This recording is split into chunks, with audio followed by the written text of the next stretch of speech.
This is the Your Career Story podcast, and you're listening to episode 70, a behind-the-scenes look at a six-figure career coaching business.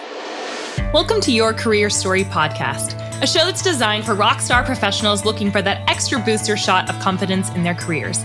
Whether you're trying to get clarity on a job transition, want some work-life balance inspiration, or need a strategy to snag that promotion or raise, this podcast is for you.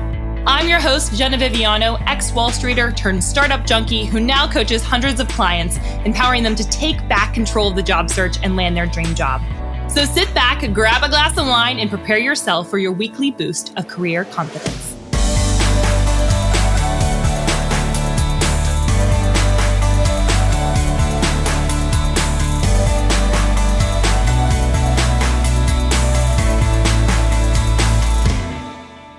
Hello, friends, and welcome back to the Your Career Story podcast. I am so excited to have you here today to be talking with you on our typical Wednesday. We're already through July right now. How is this happening? How are we already in the middle of July? I don't know where the year went. It felt slow and fast all at the same time. Today's episode is a little bit different than our traditional model where I am coaching and teaching you a little bit about women's empowerment in the workplace, giving you some self-esteem booster shots, talking about job searching and transition, career transition. So today we're actually going to be talking about my business.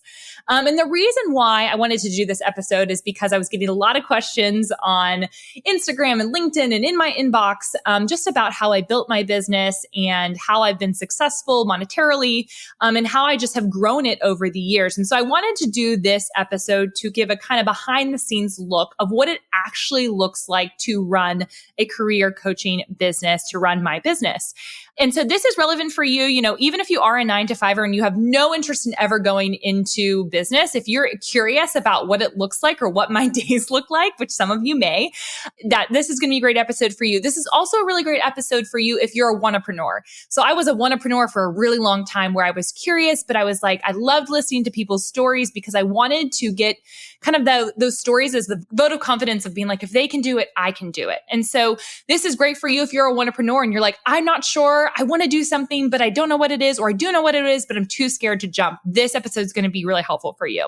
And then if you are a seasoned entrepreneur, whether you're doing it as a side hustle already and you're generating income or you're looking to scale, this episode is also going to be helpful for you. So it's going to kind of touch on all of my audience that listens to this podcast and follows me on the different platforms. And so I'm really excited to share with you some of the things that I've learned over the past 5 years. We're coming up actually on the 5th anniversary of our business right about when this releases. And so I'm going to actually walk you through a couple of things. I'm going to share with you my typical workday. I'm going to share with you what I believe are my keys to success and why I've been successful in a business that's pretty tough, to be perfectly honest. It's very competitive in the coaching space, and specifically with career coaching, there's a lot of hurdles that career coaches face that maybe business coaches don't face or other people in different sectors, maybe a more B2B model, don't face. I'm going to also share with you the hardest things that I've learned about growing my business and the hardest things I'm facing right now. I'm going to share with you all the tools that we use. So for those of you that are entrepreneurs or wanna-preneurs and you're just like, I don't know all the things that I don't know, we're going to outline what are the main tools that we use in our business that help us function better. I'm also going to share with you a little bit about how to get clients. So if you are thinking about becoming an entrepreneur or you have a coaching business or a consulting business and you want to learn what my methodology is around getting clients, because that's the number one question I always get. How do you get clients, Jenna? I'm going to share with you a freebie and then also going to share with you how I personally do that for our own business and how we think about it. And then finally, I'm going to share with you our plans for the future. So what are the things that we are working on and thinking through in this next season of our business? Because we are halfway through 2020 and we are really proactively thinking about how do we scale, how do we change, even in the midst of me going on a sabbatical in T-minus 2 weeks. So this is going to be really jam-packed, a lot of great information. But I wanted to do this episode not only because I've been getting questions about it, but because when I was an early coach, when I had moved from my side hustle, moved from New York City to Nashville, Tennessee, I remember feeling discouraged. I talked to a career coach who had been in the industry a lot longer than me. And I was driving in Franklin, Tennessee, around the circle. If you're familiar with Franklin, it's like the Stars Hollow of the South, I swear. It's very quaint. And I remember being in my car and I was talking on the phone to this coach who was much more again seasoned than me. I was looking for some words of wisdom as I was launching my business full time. I was so excited. And I will never forget, she said to me, "You're never going to make a full-time income doing career coaching. It's just not possible." I went, "Oh, crap." And I made it my mission, not necessarily to prove her wrong. I'm not that type of person. That's not what motivates me. But I really wanted to think about, how do I create a long-standing business and how do I not accept that narrative for myself? And so I really wish, this is the stuff that I wish I would have known when I started. So if you're somebody who's thinking about going into career coaching and you have been like, "I'm just not sure if it's possible for me. I'm listening to perhaps the lies that the industry is telling me that it's really, really hard." And there are some things that are hard, don't get me wrong. But I want to use this kind of as an encouragement to you if you're thinking about starting your own business. It can be really, really fun. Things are for sure challenging, but a lot of it is really, really fun. If you're somebody who is a visionary, who loves new ideas, who wants to take control of their career in a different way than you did in a 9-to-5 capacity, this is going to be a really great episode for you. So I wanted to give it to that aspiring career coach who is like, "I want to do this thing. I don't think it's possible." I'm here to show you it is 100% possible to have a 6-figure career coaching business without using ads. So I wanted to add that into the title, but it would be too long. So we just started using ads in our business. So we hit 6 figures before we used any ads. So that should be an encouragement as well. So let's dive right on in. What do I do all day long? That's a question that I will often get from either clients kind of jokingly ask that. I've had family members ask that. Brent had no idea what I did for the first 3 months that we dated. And I remember one of my best friends, my old roommates in New York, I'd been doing this full time for probably about 2 years. And she goes, "What do you do all day? What do you do in your work? What does it actually look like?" And I think it's a really great question when people, the actual mechanics and function of the day. So what I did was I broke it down into 4 bits and pieces. There are 4 kind of categories of work and how I look at work in my day. And I have done a better job than in years past of really batching together my work, really making sure that I'm not switching between activity to activity. So my work days are really mapped out into kind of 4 different categories: coaching, writing and creating, recording, and then strategizing/brainstorming. So I'm going to walk you through each one of these. So coaching is pretty self-explanatory, right? When I am on a client call, whether it's a one-on-one call, which we are no longer doing, or our group calls that we have in our Recruit the Employer program, I'm coaching, right? So I'm on the video. I am talking through a person's story. I'm coaching them through it, whatever help that they're needing. So that's pretty self-explanatory. I usually try to do those, and I have been doing this for about a year and a half now, where I batch my days, where I don't, unless it's really, really required that I need to make an exception, I really only do any type of coaching on Tuesday, Wednesdays, and Thursdays.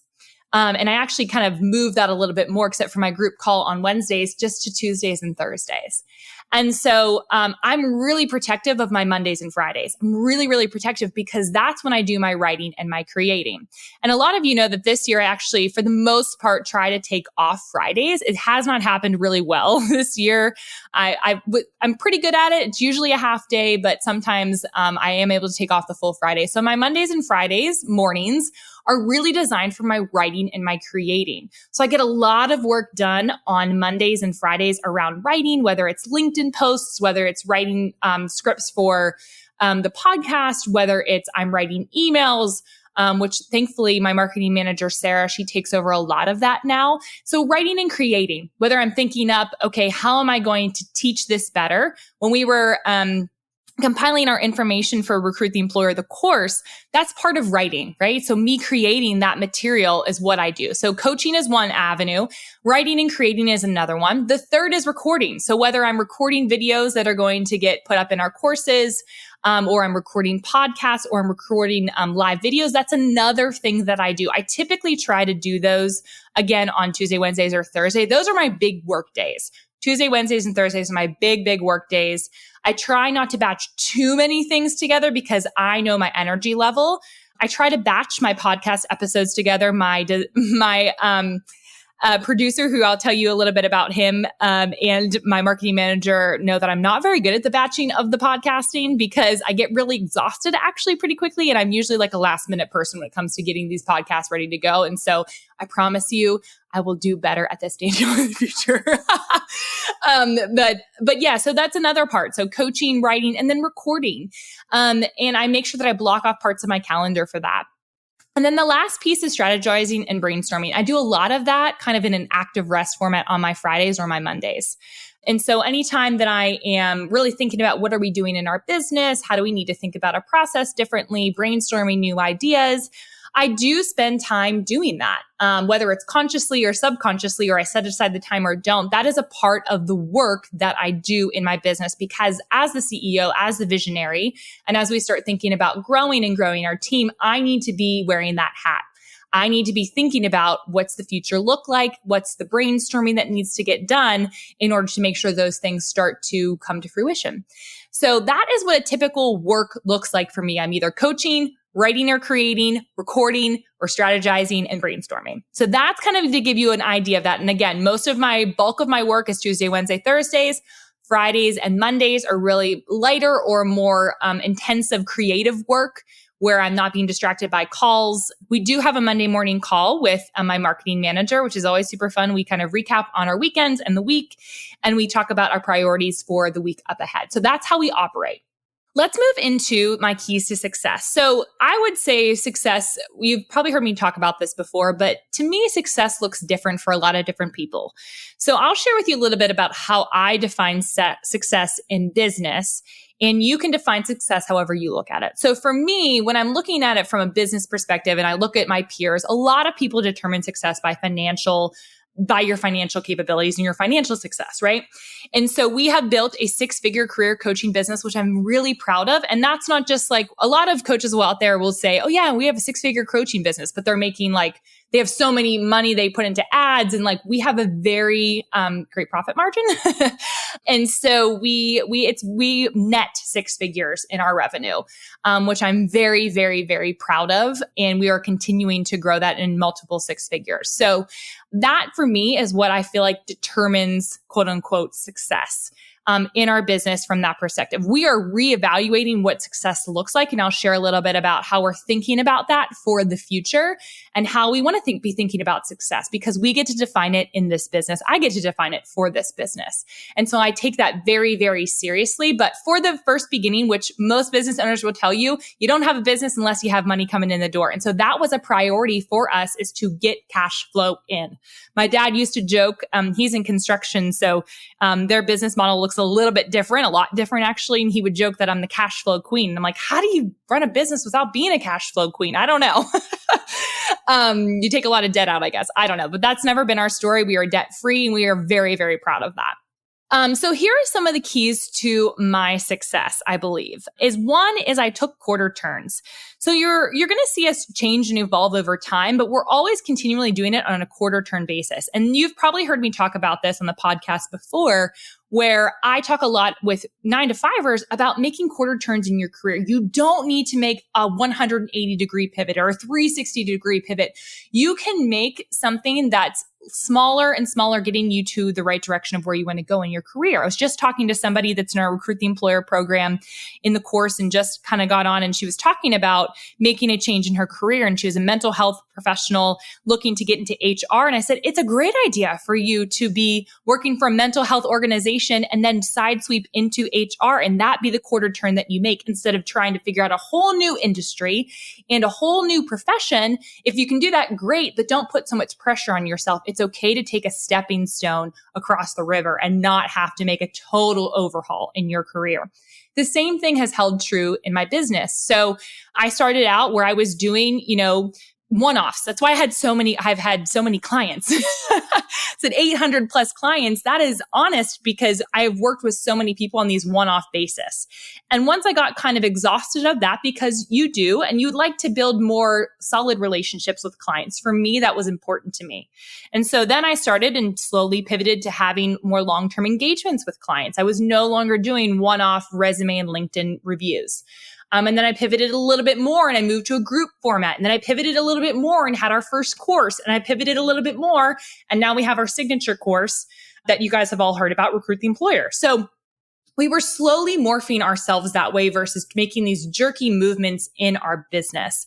Because I'm a person who is a calculated risk taker. I'm okay with risk, but I'm not going to burn the ships in order to bring it back up. Sometimes I want to, and I make that comment. I told my therapist the other day, I was like, maybe I just need to burn the ships and build it all back up. And she assured me, do the quarter turn. So I think that's why we've been successful is we have seen the future. I've always wanted to productize the business. I've always wanted to scale the business. I always wanted to take myself out of the business. And I'll share a little bit about that and not be it so determinant on me. And so for me, quarter turns was a really important piece to that puzzle. And I'm constantly thinking about how do we move slowly in that direction? And that's what we've done this year. This year has been a big year of like micro turns that will hopefully get us in a really great position for 2021, even in the midst of COVID. The second thing that I feel like has helped with my success is hiring when I need it and then learning how to hire well. So I did not come out of the womb knowing how to hire. And I still have a lot to learn. That I would say that one of the biggest keys to my success in this past year is having Sarah on my team. And I know she's listening to this because she does our show notes and she's just been really great in helping being a sounding board for me, but also just getting stuff done that I just physically couldn't get done with the amount of time that I had. And so as a business owner, there does come a point where you're like, I just want to take the profit, which is great, but it is important to reinvest back in the business, to hire people where appropriate, to free up your time. She's freed up so much of my time. The reason we had our course launch was 2.5 times more successful than I anticipated it to be was because of Sarah. And so for me, I've noticed it's scary to hire, but I've known that when I hire and I hire well, it gives me the opportunity to free up my space, free up my time, and actually focus on the things that I believe that God has me focused on, but also just focus on the things that are in my wheelhouse that I'm good at. There is a lot of stuff, y'all, that I am not good at in my business. And for the first 5 years, I've had to be kind of semi-good at everything. That is not going to be the future of the business. I want to be really good at the stuff that I know that I'm gifted at, and I'm going to hire for the other things. And so that's really, really important to me. And I believe that that's helped me grow in the past 2 years is hiring really well. The other keys to success that people don't really talk about, they talk about strategies all the time. And you're probably expecting me to say like Facebook ads and like doing this and doing this strategy in my business. Like, I don't think that the strategies actually is what has made me successful. I believe it's the mindset that I have adopted and really worked on, getting through my limiting beliefs, getting through things that I believe have held me back, things that I believe were possible for my business. One of the most perfect examples is actually this course launch that we did. And I had a dream to do a course for years. And when we finally did that course launch of our program, man, friends, it was really scary. I was scared that it wasn't going to sell. I was scared that people weren't going to buy it. And we 2.5x'd what our expectations were. And I'm really proud of that because that was a mindset thing that I had to overcome of just putting it out there, just releasing it into the wild and not getting safe and stuck in the one-on-one coaching and the group coaching, which was really safe for me. And I can share more about that maybe in future episodes. But the one-on-one coaching and the group coaching was really safe for me. I had more control over it. And so when you produce something that's kind of like a book or a product or a course, it feels a little bit like your child. And you're like, I hope that this child makes it to the next round, right? I hope that they do the things that they're supposed to be doing when I release them into the wild. And so the same thing holds true with my courses that I was able to produce. So I really had to work on my mindset, and I'm continually working on my mindset. Me choosing to take a sabbatical during a really, really busy time where we're having a lot of business and a lot of inquiries is me working on my mindset, knowing that I can't live in scarcity, but live in abundance. So I am learning alongside you guys about those principles that I talk to you about in the corporate world is very much still relevant for me in the entrepreneurial world. The other thing that I've invested in is coaching and courses. So I've invested in my mindset. I've made sure I've hired well. I made sure that I take quarter turns, not like totally rip the rug out, right? I've also invested in coaching and courses. So I can't be a coach who hasn't invested in coaching. I've invested in one-on-one coaching. I've also taken a lot of courses. Now, there's kind of a joke in the entrepreneurial world that everyone takes like just all the courses but doesn't do anything with them. I would like to say that we have done stuff with all of the courses that we have taken. So one of the ones that, if you're curious about which ones we've invested in, is Amy Porterfield's Digital Course Academy. The Follower to Fan Society by Tyler J. McCall, Recurring Profit, which we're currently in, by Haley Burkhead, Write a Bestseller by Jeff Goins. So he's an author friend of mine, and he has given me the framework to write my book that I have been basically punting for a long time because it's that mindset piece that I have to work on. The Pinterest Lab by Jenna Kutcher. That one, Sarah has watched. Actually, I have not personally, but she has watched that and used that to actually have us create a Pinterest strategy because we had none. And then finally, Client Kit, which really was a transformational coaching experience for me and made me think differently about coaching, made me think differently about my business. And that was by Traffic and Funnels. And so that was the first really big investment I ever made in a coaching program. And it was 100% worth it. It helped me actually recruit the employer into the format that you see it now. It was a really transformational kind of coaching and course for me. And I actually still refer to it today. I've also invested in learning marketing. So a lot of coaches, why I feel like coaches are not successful. And this is where from the beginning, I never wanted to just be a coach. For me, and there are plenty of people out there, and it's an amazing profession to be coaching people one-on-one. They are fulfilled doing that. I'm an Enneagram 3. I always got to be growing. I always got to be learning. Always got to be achieving something else. And so for me, I knew I wanted to be the CEO of my company. I didn't just want to be a coach doing things one-on-one. I've said this before. My goal is to be the Dave Ramsey of careers, and Dave Ramsey is not doing one-on-one financial coaching with people. He's just not. He's producing the content, he's creating the brand around it, and he's releasing other people to kind of infiltrate and to share his message, right? And so one of the biggest things that I knew was going to be important for me was to invest in learning marketing, because why a lot of coaches are not successful is they don't know how to market themselves. They may be a great coach. I see this all the time, a great coach, but they have zero idea how to market their business. And that is something I feel like I've gotten pretty dang good at, and where I think differentiates me from other coaches on the market, career coaches specifically. There's a lot of more career coaches than when I started, at least more that are visible. And a lot of the career coaches when I started were maybe ladies that had been in HR. I have this visual in my brain with really bad websites and really weird colors. And there was just no branding to it. There was no brand, basically, no brand at all whatsoever. And I knew I wanted to do it differently. I knew that I wanted to elevate what career coaches could be, could look like, what they could, what perceptions they could bring. And so I really wanted to change that. And so I invested a lot of time in marketing, and I'm always learning more about marketing and how to better strategize and to think about my business bigger.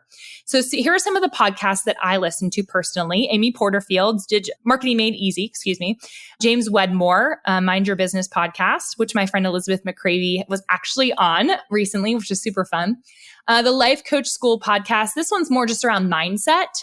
She's got some interesting pieces on there. And then the Get Paid podcast, where the woman, I love her. She's so bold, where she just straight up asks, how much do you make to these entrepreneurs? And I appreciate that, because I think there's a lot of smoke and mirrors in the entrepreneurship community. And she just goes straight into it. So those are some places that I have learned. Now, I do have to be careful. And this you might relate to this, right? Whether you're a 9-to-5er or you're a wanna-preneur or you're an entrepreneur, sometimes we need to stop the consumption of information and we just need to do something. So I get this all the time with 9-to-5ers who have I've read these 15 articles and they're all giving me conflicting advice. We were not intended to have so much information. Now, we just weren't. We were not intended to have so much information. So the same thing holds true where if I start listening to too many of these podcasts and too many of these podcast episodes, I stop listening to where I believe God's directing my business, and I start listening to what everybody else is doing. And the reality is I love a lot of the parts about online businesses these days and online entrepreneurs, but I hate a lot of other things. I feel like a lot of entrepreneurs, and I've been in a lot of programs, and some of them are really bad quality. And not even from a content perspective, they're not structured well. They don't think about quality. They just tell you to get it up there. It's just a lot of things I don't agree with how the online marketing community and the online business community does things. And so I have to be careful to remind myself that I'm not trying to be James Wedmore. I'm not trying to be Amy Porterfield. I'm not trying to create a one-person show where it's all about me. I'm trying to create a business that empowers women for generations to come. And so that is a business. It's not like a side hustle or like a one-person show, right? I want to create a business and I want to be the CEO of that business. So I need to make sure that I think differently about when I listen to these different marketing podcasts. So that's just an aside. I think it's really important because a lot of us fall victim to just listening to what everyone else is doing and just trying to copy exactly that without asking ourselves, does this hold true for me and what I'm feeling is right for me and my business or me and my career? And just to remind ourselves that a lot of the step-by-step information is intended to help us, but it is a framework. We're not supposed to be these like crazy people that follow it always to a T. So anyways, I digress. So those are some of my keys to success. And finally, my last key to success is really counseling and accountability partners. So for me, counseling, because mindset's such a huge portion of what I feel like has made me successful and what I feel like I constantly need to be working on. Counseling has been a huge part of that. So I love my counselor. She is more of like a spiritual guide than anything. Her name is Jen. She's amazing. She doesn't have a website. She just truly, I wish I could send you, if you're ever interested in working with a woman who really takes a spirit-led approach to counseling, she's amazing. I can't say enough good things about her. So she's been really instrumental actually I believe in my success in my business because she's helped me pray differently about my business. She's helped me think differently about my business and think differently about rest as well. And so she's one of the biggest encouragers that I've had in with regards to my sabbatical that I'm taking. And then from accountability partners, Brent is a huge accountability partner because I could work myself into the ground, but I know that's not going to actually make me successful. I know that's going to actually burn me out and keep me from keeping on going, basically, which leads me into the hardest things about growing a business. For me, it's really about not getting burnt out. The reason why I'm taking a sabbatical and we're doing a whole episode on this is because I've been burnt out this year. Truly. I was actually talking to one of my facialist ladies. She's amazing. I went into her, or I was talking to her on the phone via Zoom, and we were kind of talking about like my skin, and I'm about to get married, so I want to make sure my skin looks good. And she said, how are you doing? Because last time we talked, you were really burnt out. Last time we had talked was like the end of 2019. And I was still feeling that burnout because I kept pushing myself and putting these expectations on myself. And I was getting kind of tired of my business. And that is a red flag for me. So if I'm being perfectly honest and transparent, I was exhausted by my business this year. I think perhaps of leading it through a pandemic, supporting people that are going through a lot of traumatic events as it relates to their careers. During this time, it was a lot for me. And so I know one of the hardest things for me about growing my business is staying in the game. In order to stay in the game, I can't get burnt out. So I have had to really create some boundaries. The Fridays have really helped of taking off when I'm able to actually take off. And then being really proactive and vocal about my sabbatical. In the past, last year, I tried to take a sabbatical. It was like 3 weeks. It kind of was on, kind of was off. I was still in my inbox. This year, we're like shutting down. I've been pretty vocal about that with a few exceptions of being connected, but I'm taking off. And that is intentional because I don't want that to be a hard part about my business is me getting burnt out. Other things that are hard for me is scaling past multiple six figures. So what a lot of people will tell you is if you're in that space, it's really comfortable to be in this space, right? It works. The business works. We've gotten some notoriety. We've gotten some street cred, if you will, especially on LinkedIn. We've kind of grown in followership. More people know about the company. So scaling past multiple six figures, though, is hard. To scale beyond that and to keep the profit high is a difficult thing. So we're trying to navigate that and figure out how to do that best with the time that we have and the people that we have. So that is hard. And you would hear a lot of entrepreneurs say something similar. Getting to your first six figures is a huge milestone. Getting past those multiple six figures is actually very difficult to keep on growing. Other thing for me is prioritization. My marketing manager who's listening, Sarah, she will laugh because she knows for me, this is 100% true. I'm the queen of the shiny object syndrome. But I will say over the past 2 or 3 months, we've done a really good job of prioritizing what has been on our plate until my sabbatical because I have so many ideas. I am what is called a visionary, and we need someone in our business that is more of an integrator. And if you're curious more about that kind of methodology, I would check out the book Rocket Fuel. I've recommended it to some clients who feel like they fit in either one of those categories. And so for me as a visionary, I have a lot of ideas. I have a new idea every day. It's just a matter of deciding which one is best for me and really sticking to that. So for me, prioritization is something I really struggle with in my business because I want to do all the things, but in wanting to do all the things, nothing actually gets done. So it was a big success for us to actually follow through and do all the steps to prepare for Recruit the Employer, the course launch and close. And to see such success with it was really motivating for me. And I think for Sarah as well, to kind of keep going and to keep having kind of radical prioritization of our work. And then finally, the hardest other thing about growing a business is figuring out where to allocate resources. So we're kind of in the midst right now of figuring out, what does hiring look like in the fall? How are we going to bring other people on, and how much is appropriate to allocate for that? So that kind of thing is, you don't really get taught that. You got to figure it out, and it's more trial and error. So figuring out where to allocate resources for me has been kind of a struggle, and just figuring that out. I still haven't gotten it. And I'm, probably going to be learning more about that as we grow and we become more of what I call a legit business versus a solopreneurship. And so, yeah, that's something we're thinking about. All right, let's talk a little bit about the tools that we use. So we've talked a little bit about the typical workday, what I believe my keys to success are. We've talked a little bit about the hardest thing about growing a business. And now we're going to break into the tools that we use that we believe have made us successful. So this is kind of the fun portion where I believe a lot of people always ask this question. They want to know, what tools do you use? I think it's just fun and it's easy. And anyways, so we use Gmail and Google Docs. That's kind of standard. I think a lot of entrepreneurs use that. It's easy. It's cheap. It's good for collaborating. It's good for sending to clients. A lot of people know how to use it. So Gmail and Google Docs is what we use for email and for kind of sharing information. For my accountant, and I'm kind of going in order of things of importance that I believe for ease and of importance that I believe that new entrepreneurs really should pay attention to. So the second thing I have is my accountant. So I do not want to do any accounting. I want to look at my numbers, understand where my numbers are, but I don't want to physically do the bookkeeping. And that was one of the first things that I handed off to a contractor. And Amy Northard and her team they handle my bookkeeping and handle my taxes every year. So she's been a really great resource for us. She's handled all of that, and we're working with her team now, which is really great. So if you're an entrepreneur and you're looking for a great accountant, I would highly recommend her. She works with creatives all the time. We use, to collect payments, we use a tool called Dubsado. So for our invoicing and for our contracts, we use Dubsado when we're working with clients on a one-on-one basis. And then we use Stripe and PayPal to collect invoices. Dubsado connects to Stripe. And then PayPal sometimes to pay some contractors depending on, who they are, and just making sure that we do that from our business account and not our personal account. We don't want to mix those two things together. Learn that early on. You don't want to do that. That gets really messy, and you don't want to have any reason to ever talk to the IRS. So that for me has been really helpful. We use Canva for a lot of our graphics. Anything that you see that we produce that is graphic related.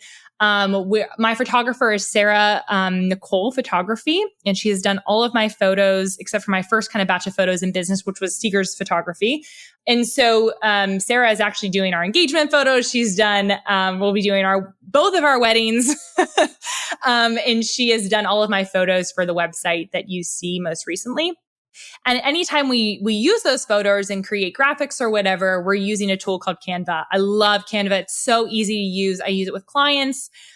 We just highly, highly, highly recommend it. Also, they got a huge round of funding recently. So check them out if you're looking for a job, because I'm sure they're going to be hiring. For our website, we get a lot of questions about our website, and I love my website so much. I have nothing but great things to say about it. We use the platform Showit, which is really easy to use. It looks extra professional. And Elizabeth McCravey was our designer. She sells templates that we've actually used. I've used her templates to actually create our wedding website, because I hated all the wedding websites out there. And so we actually use Showit to host our wedding website. And we've used Elizabeth McCravey's templates that she has in her shop for our wedding website.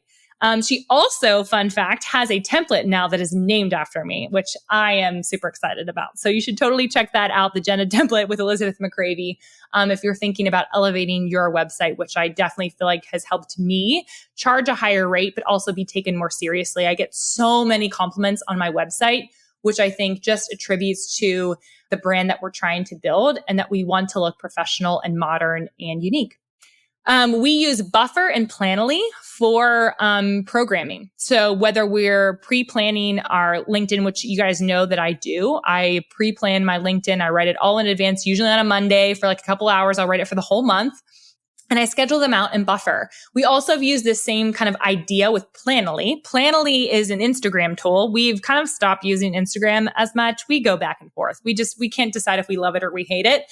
And so for me, Planoly, though, when I was trying to be more strategic with my feed, I would use the tool Planoly. For our past course launch, we actually utilized an agency, Gradient Creative, for our Facebook ads. So that was something that Sarah and I tried to learn. We hated learning it. It was not fun for us. We felt really confused and frustrated, and mostly she felt very confused and frustrated. And I just thought her time was better used somewhere else. So we hired out for it. We hired an agency, Gradient Creative. They're amazing. They do social media management. I've worked with them from a business coaching perspective. They're just a really great group of girls, very modern. They know what they're doing. So if you're looking for somebody to help you with your Facebook ads, your digital advertising, or you're looking for someone to handle your social media feeds, hello, yes. If you like Instagram stories, but you hate your feed, they have a great solution for you. So I would definitely recommend them. Our courses are housed on Kajabi. So all of our courses, there's different kind of platforms you can use. Teachable is one of them, Thinkific's one of them, and then Kajabi is one of the big ones. And we knew that we were going to be scaling into utilizing more courses. And so we love Kajabi. We love Kajabi. There's so many things you can do, and it's so integrated. You can have affiliates through Kajabi. It's just really easy to use. For our webinars that we did this year for our masterclasses, so if you were on our masterclass, that was hosted by Demio. So Demio is a really great tool. It's recommended by Amy Porterfield in her Digital Course Academy. We really loved using it for the purposes of our course launch. So if you're thinking about doing that, we recommend Demio. It's a little bit of a pricier option to like a Zoom webinars, but it honestly was so easy to use and it looked really professional. I care a lot about the aesthetic of something. I hate when things are kind of haphazardly put together. And I hate when entrepreneurs do that. Now, we are not perfect. We have our own mistakes and we do things, there might be spelling mistakes and things. There may be, sometimes that stuff happens and slips through. But for the most part, we really try to make sure that our brand is elevated. We use Dropbox for podcasts. So actually for a bookkeeping with Amy, we also use Dropbox for when we're uploading kind of raw, this kind of footage that you're hearing right now. We upload it raw for our folks over at Dr. Podcasts. We really recommend him if you're looking for podcast editing. He's really great to work with, super transparent. And we use him in conjunction with Libsyn, which is where we host our podcasts, and then Zencastr, which is what I'm recording now on. So we use kind of those tools. I've also heard of people using GarageBand. I just felt like I didn't want to learn how to use that. So Zencastr was really easy for me. In terms of communication with clients, we use Voxer. We use Slack, but that's more for me and Sarah. We have a bunch of different channels. We use Zoom for all of our calls. I use Trello for some of my business clients. So when I was working with some clients on a one-on-one basis, I used Trello to help kind of answer questions, to stay in communication with them, to organize kind of their resources, all that kind of stuff. It was actually really helpful. And then we also use LinkedIn groups. So I have a LinkedIn group for my Recruit the Employer folks where we kind of ask questions, people share things. They can, share what they're learning or share and just learn from each other as well. So that's one of those things where a lot of people use Facebook groups, but I hate being on Facebook, especially. I just hate being on Facebook. It's not fun. An election year for me is not fun to be on Facebook. People are just yelling into the abyss. And so I don't like being on Facebook. So we chose LinkedIn. Plus I want more people to be using LinkedIn, especially if they're 9-to-5ers. So I kind of trick them into it where no longer are we using Facebook. We're going to use LinkedIn groups. For our email server, we use ConvertKit. We used to use MailChimp. And then when we kind of started to grow a little bit bigger and we really wanted to invest in having a more strategic email strategy, we use ConvertKit. So all of these things are tools that we've used. You by no means need to use all of these tools to be successful. We started adding a lot of these on, quite frankly, in the past year. Kajabi, a lot of stuff with the podcast. We use Slack more in this last year. There's a lot of stuff that we did not use, or I did not use until I had a team, until I had a little bit more complexities and just wanting to make sure that I was creating a really great customer experience. We've evolved and we're going to continue to evolve to really make sure that we have a great customer experience for people that are enrolled in our programs. So a lot of people ask me a little bit about how to get clients. So this is a big question that honestly, we could probably do our own podcast episode just about this, but I want to let you in on a little secret. We actually have a full guide on how to get career coaching clients. And this is applicable even if you're not a career coach. It's still going to be helpful for you. So all you have to do is go to jennaviviano.com/get clients.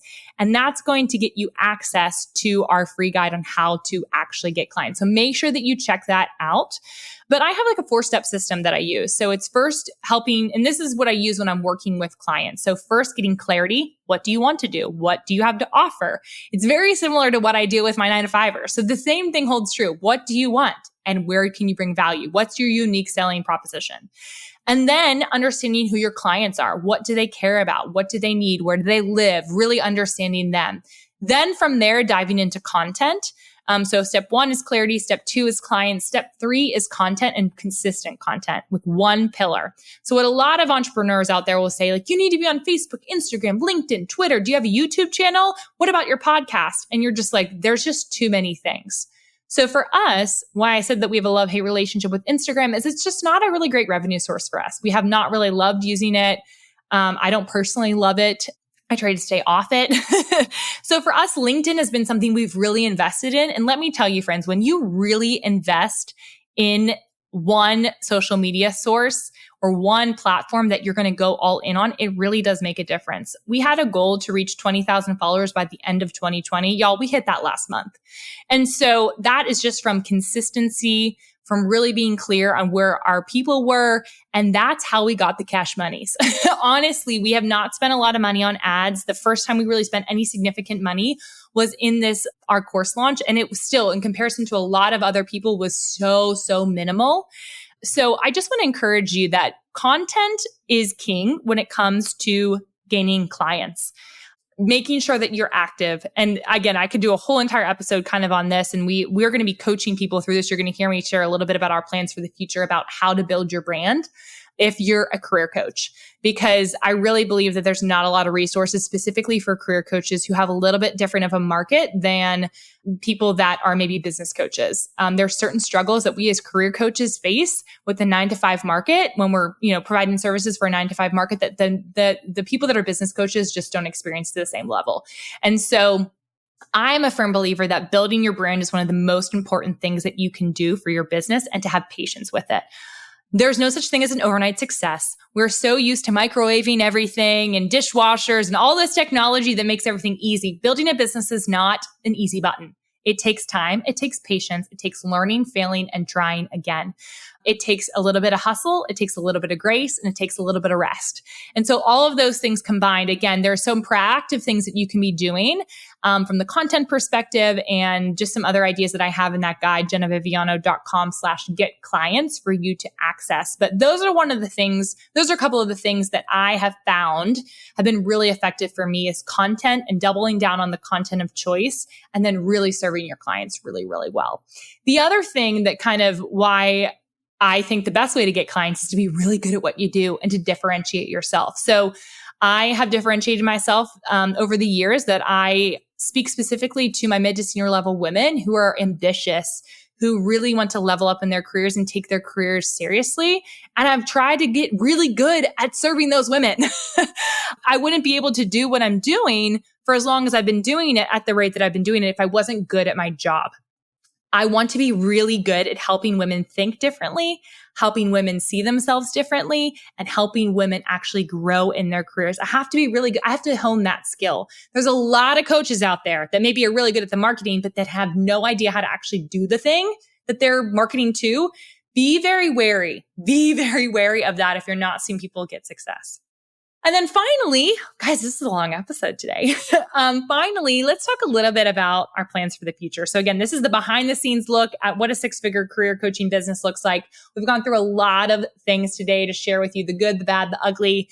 But I also want to share with you a little bit about our plans for the future, because this is fun for me. In my sabbatical, I'm going to be doing a lot of praying. I'm going to be doing a lot of brainstorming. I am not going to be actively working, but actively resting working. So just letting those creative juices flow. But one of the things that I knew that we're really going to be prioritizing kind of in the fall and thinking about is, how do we systematize and create more processes in the business? We just haven't had to before. And now, as I'm thinking about scaling and seeing myself as a CEO versus just a coach, It's helping me look at the business differently and how do we make ourselves more efficient and better functioning so that when we do hire more people, it makes sense. So we're thinking about how do we create standard operating procedures, like kind of boring stuff, but fun for us, because we've never really had those things. How do we create training modules? How do we make sure that we're equipped as we start to grow and to lay that foundation right now? We're also going to be productizing things. So we are, a lot of you maybe have seen on LinkedIn that I am no longer offering kind of one-on-one coaching services. So any type of kind of discussions or coaching will be done in the confines of the courses that we release. So we are really productizing, very similar to a Dave Ramsey model, where Dave Ramsey created his financial peace classes, and they still exist, but he's kind of outside of it. He just sells the curriculum for it. That's what we are aiming to do, and to hire extra coaches on to help with that, to hire potentially an integrator, and to hire potentially a virtual assistant. Those are the things that we're thinking about as we're building our team and thinking for the future. We need to create processes in place in order to really be able to scale the products that we're going to build out. Some other products that we're thinking about and have been on my mind for literally years. So it's kind of the sign that I probably need to spend some time on that. And by us productizing things, that it frees me up from that coaching time where I won't necessarily be coaching as much anymore.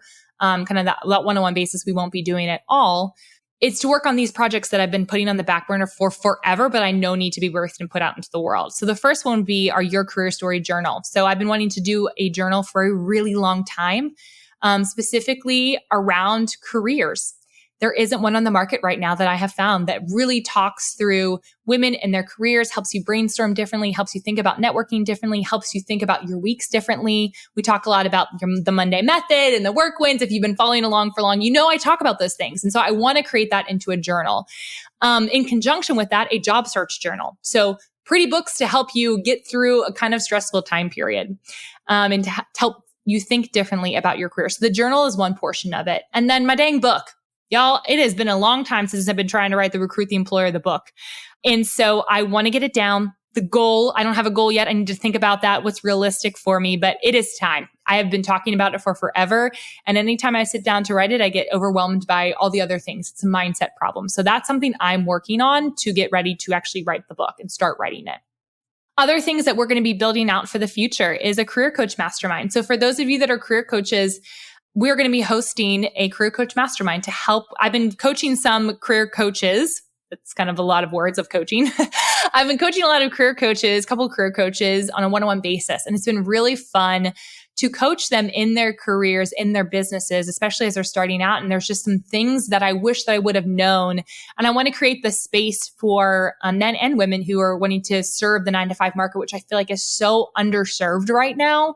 There's a lot of coaches helping entrepreneurs, but I want to see more career coaches that are actually doing really great work and they're successful in their businesses. And so we're going to create a career coaching mastermind. So stay tuned for that.